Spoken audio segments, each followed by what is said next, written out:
Person చేసి తీరుతాం అధ్యక్ష. సార్ ముఖ్యమంత్రి గారు చాలాసార్లు బయట మాట్లాడుతుంటారు అధ్యక్ష. ఎంతసేపు ఛాయ్ తాగే లోపల అయిపోతాయి కొన్ని అన్ని నిర్ణయాలు అనుకుంటే అని చెప్తారు అధ్యక్ష. నిజానికి అధ్యక్ష ఇది ఎట్లాంటి సమస్య అంటే మనం ఇక్కడ ఇంకో 10 రోజులు చర్చ చేసినా ఇక్కడ తెగదు. ఎందుకంటే అందరం ఒకటే అభిప్రాయంతో ఉన్నాం. తేలాల్సింది ఎక్కడ అధ్యక్ష? రాహుల్ గాంధీ గారు మోడీ గారు ఒక ఛాయ్ తాగి ఇద్దరు డిసైడ్ చేసుకుంటే అర్ధ గంటలు ఒడిచిపోతే సార్ బిల్లు పాస్ అయిపోతుంది, రాజ్యాంగ సవరణ జరిగిపోతుంది తప్ప ఇంకోటేం లేదు సార్. కాబట్టి మీరు ఇంకా 10 రోజులు హౌస్ నడిపి 10 రోజులు చర్చ పెట్టినా హాఫ్ అన్ అవర్ అయిపోయింది. మీరు కూడా కొంచెం ఎక్కడ సార్ నన్ను అందరూ మంత్రులే ఇంటర్ప్రిట్ చేస్తుంటే ఎట్ట చేయాలి సార్? అయిపోయింది 10 నిమిషాల్లో కంక్లూడ్ చేస్తాను సార్. అధ్యక్ష మేము స్ట్రైట్ గా మా పార్టీ నుంచి అడుగుతుంది ఒకటే సార్. ఇప్పుడు మళ్ళొక్కసారి మీరు మార్చ్ లో బిల్లు పాస్ చేసిన దానికి దీనికి తేడా ఏంటి? నంబర్ 1, ఆ రోజు ప్రెసిడెంట్ గారి దగ్గర పంపారు. మరి ప్రెసిడెంట్ గారు ఇంకా సంతకం పెట్టకుండానే మళ్ళీ పంపడం వల్ల మళ్ళీ చేయడం వల్ల ఎట్లా దీనికి రిలీఫ్ వస్తుంది? Number 1 question sir. తర్వాత చెప్పండి సార్, వాళ్ళు మళ్ళీ మంత్రులు ఊరికే ఇంటర్వ్యూ కాకుండా చూసుకోండి మీరు. తర్వాత రిప్లై వల్ల వారు చెప్పమనండి. కోర్టుల్లో ఎందుకంటే మనం చట్టాలు సరిగ్గా చేస్తే ఏ కోర్టు కూడా ఏం చేయలేదు. మన చట్టాల్లో లొసుగులు ఉంటేనే కోర్టు అయినా ఇంకోటైనా కాన్స్టిట్యూషన్ కి అనుగుణంగా లేకపోతేనే కోర్టు ఇంటర్వ్యూన్ అవుతుంది తప్ప కోర్టుకు పోవద్దు అనే మాట మాత్రం కరెక్ట్ కాదు. ఎందుకంటే ఎవరైనా సరే కోర్టుకు ఎప్పుడు పోతారు? ప్రభుత్వాలే చట్టాలకు తూట్లు పొడిస్తే, ప్రభుత్వాలే చట్టాలకు మరి లోబడి పనిచేయకపోతే కోర్టుకు పోతారు, జ్యుడిషియల్ రివ్యూ ఉంటది. పోవద్దు అనే మాట తప్పు. డెఫినెట్ గా ప్రజలు ఎవరము కోర్టుకు పోవద్దని అనడం లేదు. మేము ఆ న్యాయస్థానాల పట్ల గౌరవం ఉంది. కానీ మీ మాటలు కోర్టుకు పోవాలే అనే అటువంటి సంకేతాన్ని ఇచ్చే విధంగానే మీరే పోతారు అనేటువంటి విధంగా సంకేతం ఇచ్చే ప్రయత్నం జరుగుతోంది.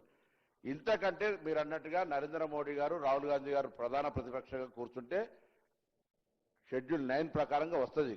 కానీ ఇలా రాజ్యాంగంలో సుప్రీంకోర్టు జోక్యం చేసుకొని తమిళనాడు కోర్టు ప్రభుత్వంకు సంబంధించిన నివేదికల మీద చర్చించింది.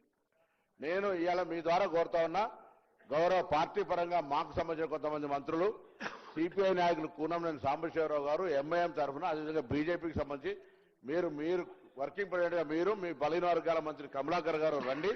రేపు గవర్నర్ గారు కలిసి 3వ హౌస్ కు సంబంధించి వివరిద్దాం. దీనికి సంబంధించి ముందుకు పోయే ప్రయత్నం చేద్దాం.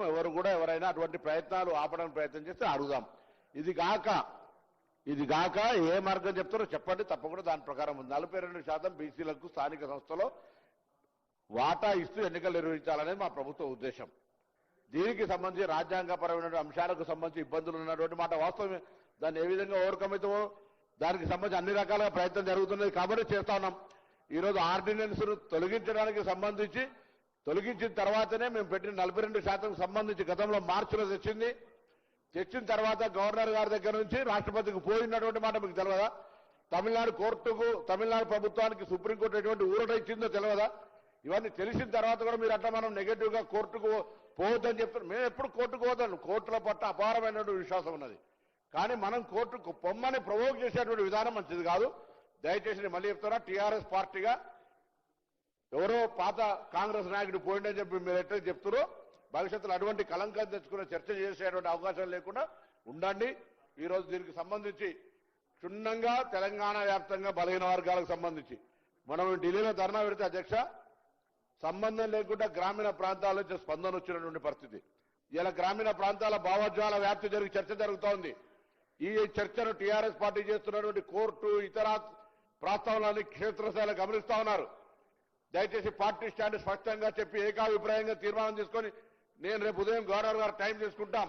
మన అభిప్రాయాన్ని వారికి ఎట్లా ప్రధానమంత్రి గారి సమయాన్ని పాయల్ శంకర్ గారో లేకపోతే మహేశ్వర రెడ్డి గారు ఇప్పలేకపోవచ్చు. తప్పకుండా గవర్నర్ గారు విజ్ఞప్తి చేస్తాం, పోయి రిప్రజెంటేషన్ చేద్దాం రమ్మని చెప్పి కోరుతా ఉన్నా.